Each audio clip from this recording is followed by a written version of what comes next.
con esto del libre comercio es parecido. No con la brutalidad propia del soldado que llega a Neiva y le dice al señor: usted no puede fabricar un alicate, o usted no puede sembrar maíz, o usted no puede sembrar trigo.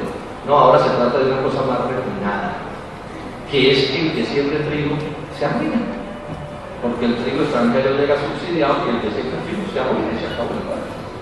A usted no le prohíben sembrar cebada, pero el que siembre cebada en Colombia se arruina. Y mañana el que siembre arroz se arruina, y pasado mañana el que siembre maíz se arruina. Entonces queda la minería como el factor fundamental a mi juicio. Estas son cosas que están en debate, por supuesto, porque estos son fenómenos económicos relativamente recientes. No estamos hablando del pasado, estamos hablando del presente y en cierto sentido del futuro. Entonces son todos estos que yo llamo también macroproyectos mineros. Si ustedes observan las exportaciones de Colombia en estos últimos 20 años, lo único que ha crecido de verdad son las exportaciones mineras. Y ahí incluyo petróleo y gas, porque finalmente esa es una forma de minería, cuando estadísticamente se maneja diferente. Y estoy porque incluyamos en esto de lo minero, aun cuando obtenga su imprecisión, pero la lógica es la misma, las exportaciones de energía eléctrica que están trabajando o que están efectuando en Ecuador y que quieren hacer a otras latitudes. Colombia, por el tipo de curiosidad que tiene, por las montañas que tiene, puede ser también una potencia eléctrica. Carbón, gas, de montañas, gravedad, etc. Y eso hay ahí como una especie de enfoque. O sea, es especializarnos. Y es al punto al que quiero llegar, en la producción de materias primas. Materias primas para la exportación, agrícolas y mineras. Y pongo el énfasis en lo minero porque lo agrícola está estancado. No hay aquí en clavarle un banano más. Hasta aquí de bananos. Entonces no crece esa exportación.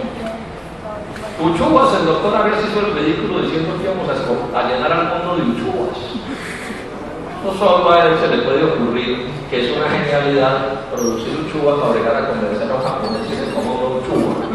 ¿Sí? Mientras importamos el maíz de las arepas y el trigo del pan de las pastas.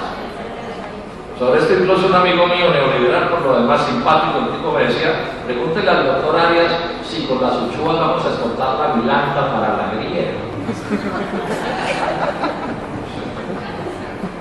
Ese es el tipo de personajes que gobiernan acá. Es el tipo de personajes que gobiernan acá. Y dentro de esta política, repito, de producción de materias primas, entonces uno encuentra auténticos macroproyectos. Y lo del Cerrejón en la Guajira, o lo del humo en el Cesar, son proyectos realmente macros, ¿no? Descomunales. O sea, eso visto desde un avión, y sin embargo son inmensos vistos desde un avión. Estamos hablando de llevar las exportaciones de carbón a 100 y 120 millones de toneladas. Proyectos que son más viejos, como el del níquel de Cerro Matoso, se mueven en la misma lógica. Los proyectos mineros que se están montando, por ejemplo, lo de Colacolosa aquí en Cajamarca, ¿sí? Se dice que esa puede llegar a ser la mina de oro más grande del mundo. El Quimbo es parte del mismo asunto. El diseño del Quimbo es una transnacional que ya ni es española, entiendo, ya no saben de quién es, porque eso lo van moviendo de misma manera, ¿sí? Dependiendo de sus necesidades. Lo que quiere montar es eso con la perspectiva de exportar la energía al Ecuador. Se está hablando de interconexiones eléctricas hacia Panamá y hacia Centroamérica. ¿Sí? Estamos exportando ya gas a Venezuela y después vendrán importaciones de gas desde Venezuela hacia Colombia. Y todo es operado por el gran capital transnacional. Por el gran capital transnacional que viene a estos países a saquear. Aquí todo el día nos dicen: es que los gringos nos van a salvar, es que los gringos ayudan. ¿Qué haríamos sin los gringos? ¿Qué pensarán los gringos? Y hay colombianos que ven un mister y se derriten. Y yo suelo hacer una pregunta. Y nos los traen con forma de soldado también, militares y todo. Yo suelo hacer una pregunta: esos gringos que supuestamente vienen a salvarnos, no son los mismos gringos que tienen invadido a Irak. Pues que allá mandan a los gringos malos y aquí mandan a los gringos que pertenecen a la Asociación de la Madre de Calcuta. Y aquí hay una pregunta que hay que dilucidar, que es la pregunta del millón. ¿Por qué vienen esos capitales a América?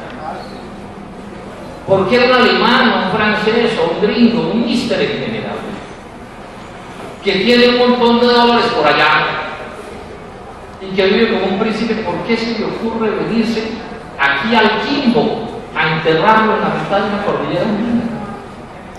¿Qué es lo que hace que se movilice? O a escarbar carbón en el Cerrejón. Y la explicación es una sola, compañeros y compañeras. Vienen por aquí porque aquí ganan más que lo que ganan allá. ¿O no tendrían? Eso no solo es cosa de los ministros.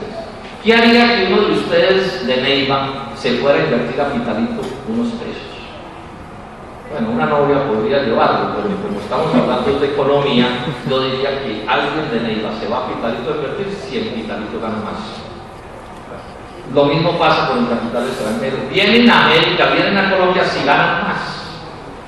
¿Y qué tienen que hacer Colombia para que vengan a ganar más que lo que ganan allá? O sea, tienen que ofrecerles condiciones económicas mejores que las de allá. ¿Qué les estamos ofreciendo? Que les vendemos nuestros recursos naturales baratos o gratuitos.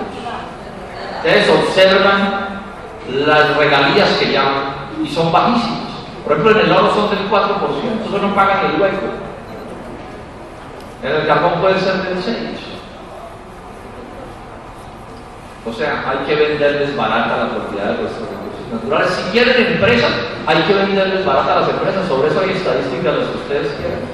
Si van a comprar una hidroeléctrica que está construida, hay que venderles barata la hidroeléctrica o no la compran. Así pasó con Telecom, para poner otro ejemplo.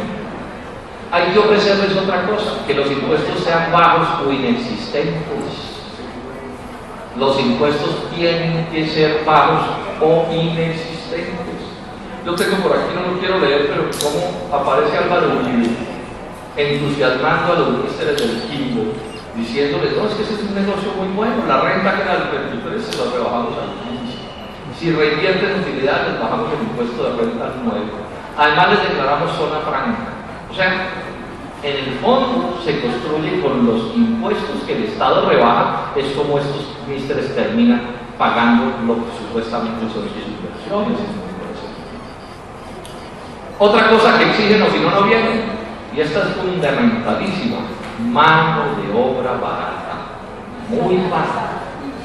Barata en salarios, barata en salud, barata en pensiones, barata en jornada laboral. Hay 1000 maneras de abaratar la mano de obra, de manera directa o de manera indirecta. Y en el mundo entero entonces hay una especie de competencia global a ver qué país pobre logra atraer al capital extranjero sobre la base de sacrificarse más. Es como una especie de remate. Todos los pobres del mundo ofreciendo sus tierras más baratas, sus materias primas más baratas, su mano de obra más barata, los menores impuestos. Y ofreciendo poco cuidado ambiental, por supuesto. Es decir, aquí están veniendo a hacer ambientalmente lo que en sus países de orígenes ya se les ha vuelto prácticamente imposible ahí hacer. Construir una hidroeléctrica hoy en Estados Unidos o en Europa es una hazaña, porque los controles ambientales son tantos que la cosa no es tan manera. Pasar como están pasando el ferrocarril de las carboneras por entre las casas de los pobres de Santa Marta, eso no se puede hacer en Estados Unidos o en Europa. Tener un puerto carbonero en la bahía de Santa Marta, que se dice que es la bahía más bella de América, contaminándola, eso no es posible pasarlo por las playas de Miami. El horror del Quimbo. ¿Ustedes piensan que algún país medianamente civilizado va a permitir que le monten 2 hidroeléctricas, Betania y el Quimbo, en las cabeceras del río Grande de la Patria, del río Grande de la Magdalena? Hidroeléctricas que ni siquiera son multipropósitos, que no tendrían en elemental sentido porque es absolutamente